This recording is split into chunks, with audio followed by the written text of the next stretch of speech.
Hi guys, welcome to my channel blog A happy day. তো তোমরা কেমন আছো সবাই? আই হোপ যে তোমরা খুব খুব খুব ভালো আছো। নতুন ব্লগে আপনাদের স্বাগত জানাই। তো আমি এখন চলে এসেছি, এই যে দেখতে পাচ্ছেন হবিবপুর স্টেশন। তো এই স্টেশন থেকে 1 কিলোমিটার দূরে রয়েছে এক সুন্দর দারুণ ইস্কন মন্দির। আমি এই মন্দিরের উদ্দেশ্যে রওনা দেব। আপনারা সাথে থাকবেন এবং পুরো ব্লগটা দেখতে থাকবেন, একটু স্কিপ করবেন না। এবং যদি ব্লগটা ভালো লেগে থাকে অবশ্যই লাইক করবেন, শেয়ার করবেন এবং আমার চ্যানেলটিকে সাবস্ক্রাইব করে পাশে থাকবেন। তো তোমরা পুরো ব্লগটা দেখতে। এই যে এটা হচ্ছে হবিবপুর স্টেশন। দেখুন, আপনারা শিয়ালদা শান্তিপুর লোকাল ট্রেন ধরে আপনারা এই হবিবপুর স্টেশনে আসতে পারেন। এই স্টেশন থেকে নেমেই সামনে অনেক টোটো দাঁড়িয়ে থাকে, এই ইস্কন মন্দিরে যেতে পারবেন। স্টেশন থেকে মন্দিরের দূরত্ব প্রায় 1 কিলোমিটার। এখানে স্টেশন থেকে নেবেই দেখুন সাইডে কত টোটো আছে। তো আমি এই টোটো ধরে চলে যাব ইস্কন মন্দিরে। আর এখানে এই যে ভাড়ার তালিকা এখানে লেখা আছে, আপনারা চাইলে এইখানে দেখে নেবেন। এই যে দেখুন, এখানে আপনারা ভাড়ার তালিকা দেখে নেবেন। তো আমি এবার টোটোতে চাপবো, টোটোতে চেপে ইস্কন মন্দিরে যাব। এই যে দেখুন, এই মন্দিরের পাশ দিয়ে বেরিয়ে গেছে 34 নম্বর জাতীয় সড়ক। এই যে দেখুন, এই যে আমি এখন হেঁটে যাচ্ছি আর মন্দিরের কাছেই চলে এসেছি। আর আমি যাচ্ছি হেঁটে হেঁটে, এবার গিয়ে আপনাদের আমি পুরো এই মন্দিরটা দেখাচ্ছি।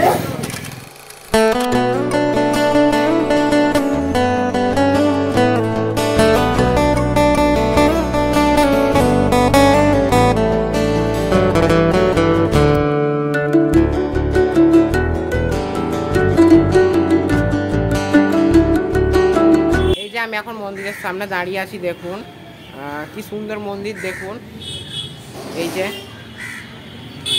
নিরিবিলি শান্ত পরিবেশের মধ্যে মন্দিরটা সত্যি অসাধারণ। আর আমি মন্দিরে ভেতরে গিয়ে আপনাদেরকে দেখাচ্ছি।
এই মন্দিরের ভেতরেই পাশে ছোট্ট মতন দোকান আছে।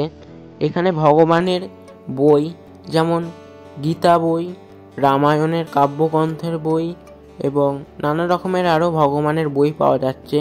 আর এখানে নানা রকমের ভগবানের বিগ্রহ পাওয়া যাচ্ছে ও ফটো পাওয়া যাচ্ছে। দেখুন, রাধাকৃষ্ণের ফটোও আছে ও বিগ্রহ আছে। ও নানা রকমের পূজার সামগ্রী এই ছোট দোকান থেকে পাওয়া যাচ্ছে। আপনারা এসে এখান থেকে কিনে নিয়ে পুজো দিতে পারেন।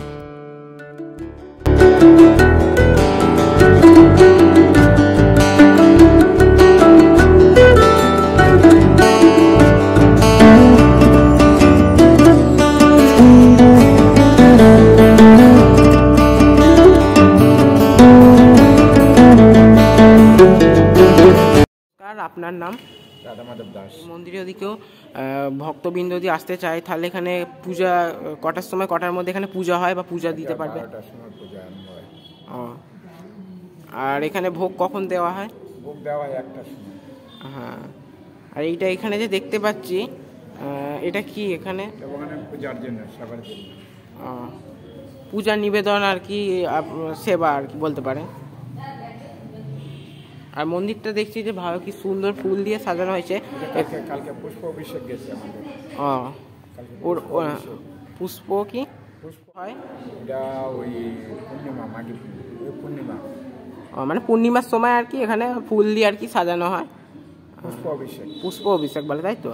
এটা আবার পরের পূর্ণিমায় হবে? আবার হবে, আবার জানুয়ারিতে, প্রতি বছর। আবার সেই 2025 সালে জানুয়ারি মাসে যে প্রথম পূর্ণিমা পড়বে সেই পূর্ণিমা। আপনার সাথে পরিচয় ভালো লাগলো, ধন্যবাদ। আবার আসবো। এই দেখুন, এই মন্দিরটি খুব শান্ত নিরিবিলি স্থানে অবস্থিত। কত সুন্দর গাছপালা আছে দেখুন।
এই যে এখানে ভোগ রান্না হয়, এটা হচ্ছে মন্দিরের পেছন দিকে।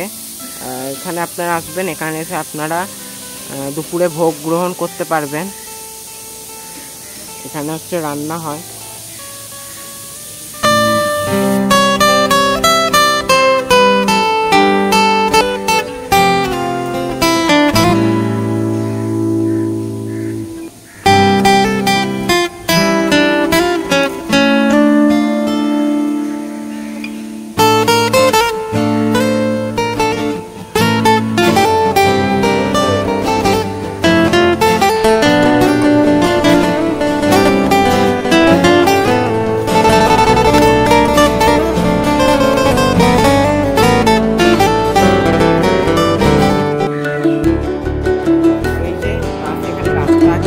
আমি এখন রাস্তা দিয়ে যাচ্ছি, এখানে পাশে গোশালা আছে আর পাশে ফুলের বাগানও আছে।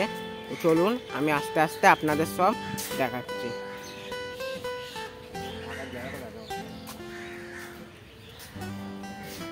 এই যে এটা হচ্ছে থাকার জায়গা, এইখানে চাইলে আপনারা এসে থাকতেও পারেন।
কমপ্লিট হয়নি। এখানে ওই ফাংশান ভাবুন যেমন কীর্তন এসবের জন্য এইখানটা তৈরি হচ্ছে, এখনও পুরোপুরি কমপ্লিট হয়নি। দেখুন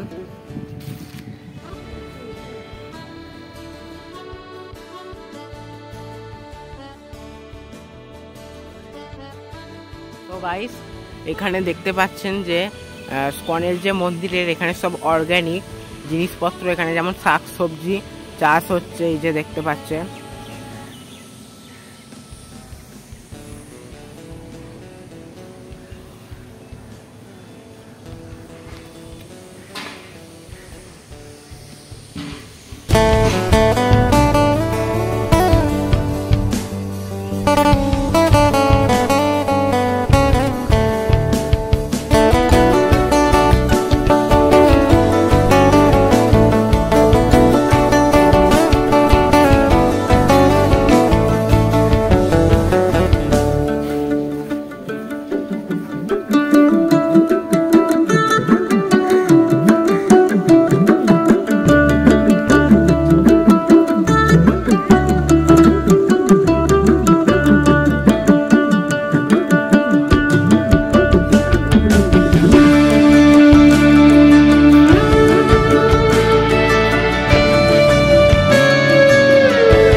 এটা হচ্ছে গোশালা, দেখুন এটা দরজা।